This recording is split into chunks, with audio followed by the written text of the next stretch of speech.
భోజనానికి రా. చెప్పు. భోజనానికి రావే అంటే చీపు అని ముసిముసి నవ్వులు నవ్వుతావేమిటే? లే. ఆకలిగా లేదు నానత్త. ఏమైంది దీనికి?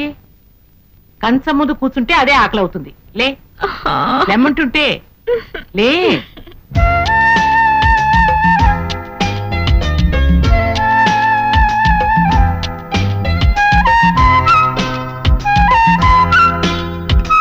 ఏమిటి అలా కెలుపుతున్నావు? తిను.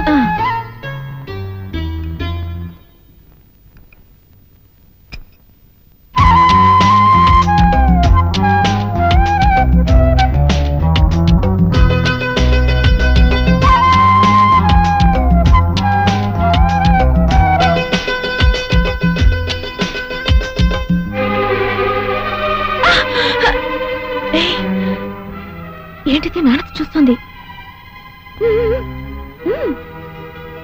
అయ్యో రామ, నేను చూడడం ఏమిటి? అసలు నువ్వు ఈ లోకంలో ఉన్నట్లేవే. అన్నం తిను.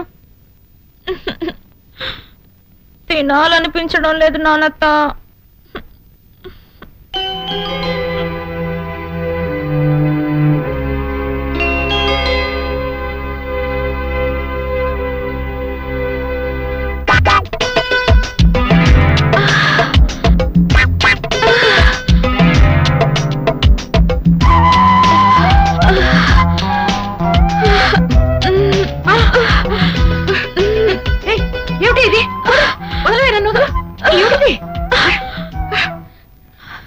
ఇవాళ ఏమైంది నీకు?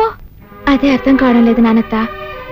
ఆకలి కావడం లేదు, దాహం వేయడం లేదు, నిద్ర రావడం లేదు. డాన్స్ చేయాలనిపిస్తోంది నానత్త.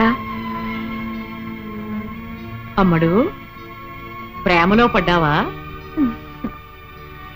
ఎందులో పడ్డానో తెలియదు కానీ అందులోంచి బయటికి రావడం ఇష్టం లేకుండా ఉంది. సందేహం లేదు, పడిపోయావు. నాకే తెలీదు, నీకెలా తెలుసు?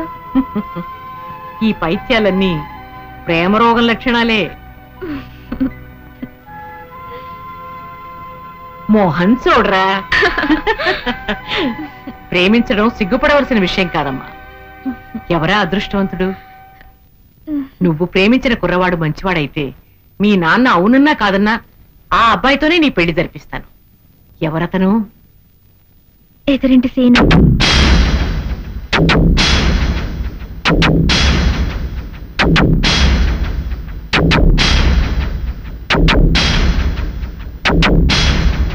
ఏమిటి నానత్త, ఏమిటి అలా అయిపోయావు? అమ్మడు, జీవితం అనేది పూల తోట లాంటిది.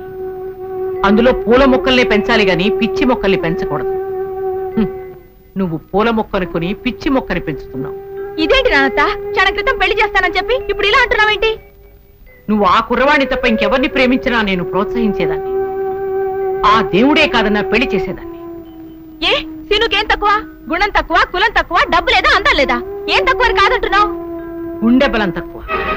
అతనికి ప్రేమించే ధైర్యం లేదు, ప్రేమించినా పెళ్లి చేసుకునే దమ్ము లేదు. నువ్వు అతన్ని మర్చిపో.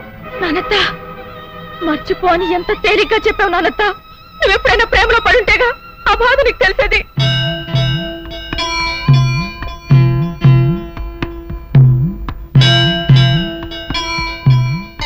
నానత్త.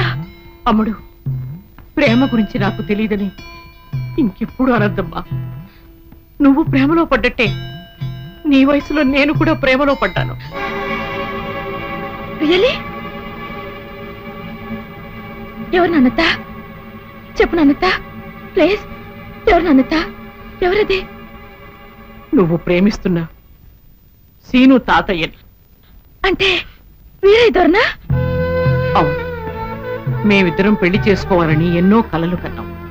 కానీ అతని వైపు పెద్దవాళ్ళు మా పెళ్లికి అంగీకరించలేదు. తల్లిదండ్రులు ఎదిరించే ధైర్యం లేక వీరయ్య దొర పిరికితనంతో వేరే పెళ్లి చేసుకున్నాడు. పోగొట్టుకున్న ప్రేమని మర్చిపోలేక నేను మాత్రం పెళ్లి చేసుకోకుండా ఇలాగే ఉండిపోయాను. ప్రేమ అనేది పద్మవ్యూహం లాంటిది.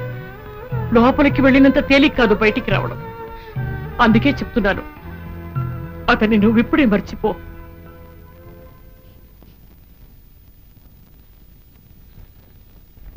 అందరూ వీరేదొరలు కాదు కదా నానత్త.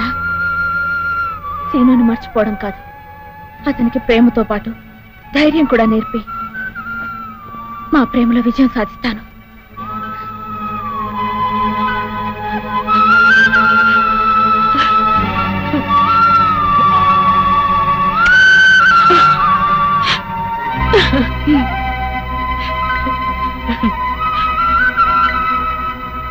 కానీ వీరికన్నా 8 ఏళ్ల ముందే శివకర్ బాపూజీ తల్పాడే అనే ఆయన ముంబై సముద్ర తీరాన ప్రపంచంలో మొదటి విమానాన్ని నడిపినట్లుగా రికార్డులు కూడా ఉన్నాయి.